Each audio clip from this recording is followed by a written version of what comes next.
Hello po sa inyong lahat mga ka-crypto. Ako po si Pinoy Crypto Trader at sa video na ito ay atin pong pag-uusapan ang mga top Bitcoin predictions dito mula po sa mga kilalang mga crypto expert at saka analyst.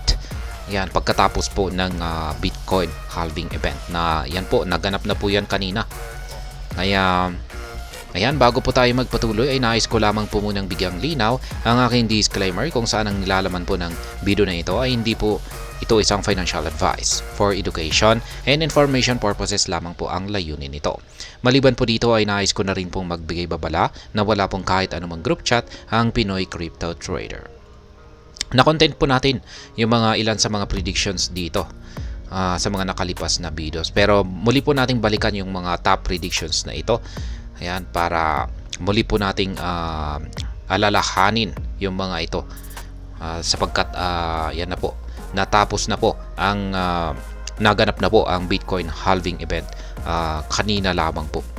With upcoming Bitcoin halving slated to occur in the next few hours, we've compiled the top predictions for BTC price after the highly anticipated event.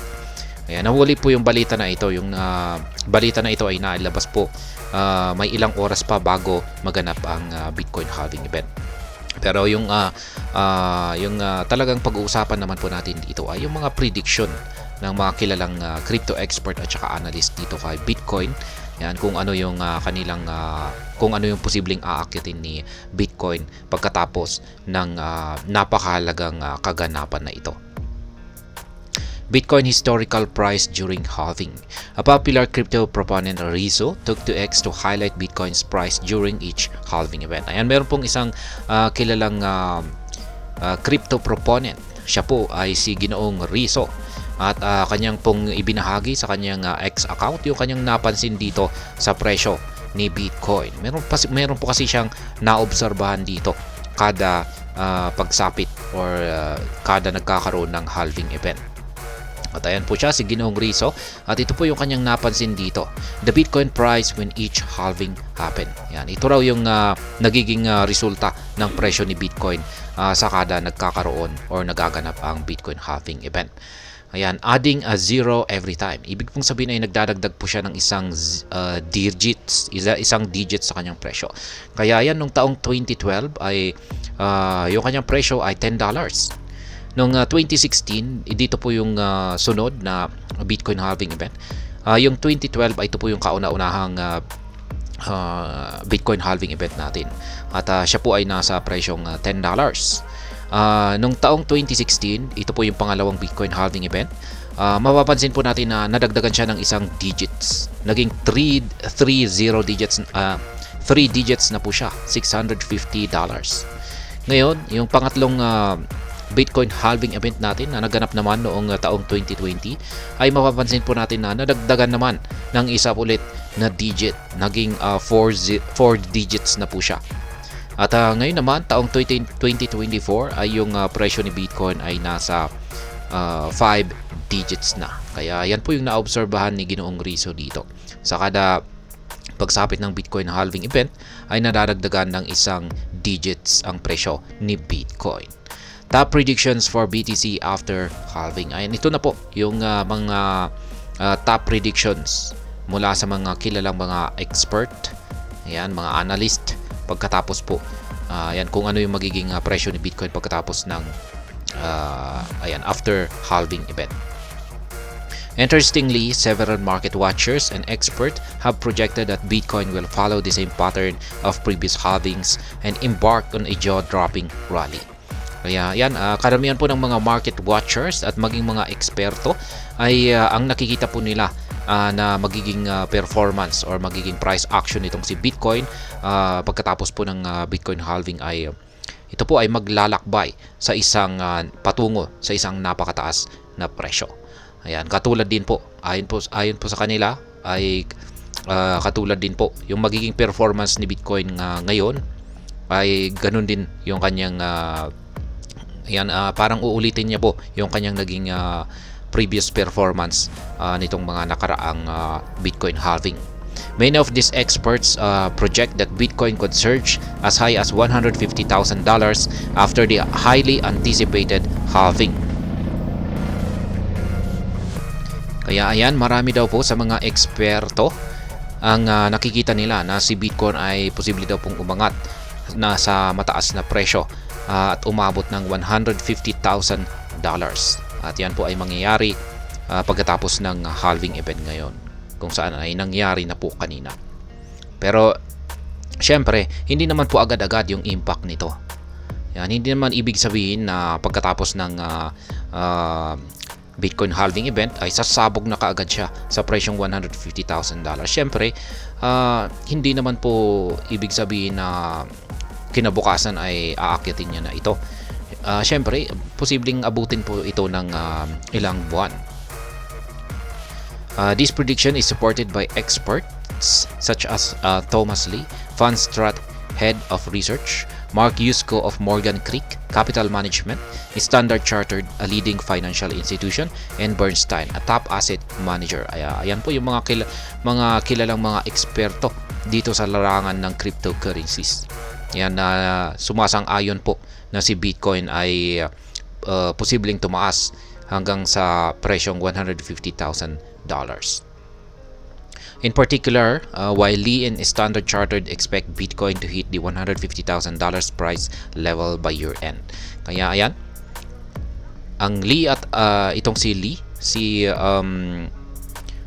Thomas Lee, Ginoong Thomas Lee at ang Standard Chartered ay inaasahan po nila na si Bitcoin ay magagawa po niyang patamaan or akyatin ang presyong $150,000 bago po magtapos ang taong 2024. Kaya yan, nagbigay po sila ng timeline. Yung iba dito ay hindi po kasi sila nagbigay ng timeline kung kailan. Si Ginoong Thomas Lee lang at saka si Standard Chartered, kung saan ay leading financial institution. Yusko and Bernstein speculate that their $150,000 prediction for BTC will come through by 2025. Ayun po pala, si Yusko, yan, si Mark Yusko ng Morgan Creek Capital Management at saka ang Bernstein, yan, mga top asset manager, ay yung kanilang inilabas naman po na timeline kung kailan na magagawang akyatin ni Bitcoin ang presyong $150,000 ay sa pagsapit po ng taong 2025. Furthermore, Robert Kiyosaki, the author of the popular financial literacy book Rich Dad Poor Dad, asserted that Bitcoin will reach a price target of $100,000 by June 2024, 2 months after halving. Ayan naman po ang ating paboritong author. Yan, author ng librong Rich Dad Poor Dad. Yan po ay walang iba kundi si Ginoong Robert Kiyosaki, kung saan ay yung kanyang prediction naman po ay $100,000 ang posibleng akyatin ni Bitcoin pagkatapos po ng Bitcoin halving event. At magagawa daw po nitong akyatin ni Bitcoin ang presyong ito sa June. Yan, June 2024. Kaya napakalapit po niyan, 2 buwan lamang. Ayan, pagkatapos po ng mula ngayong Bitcoin halving.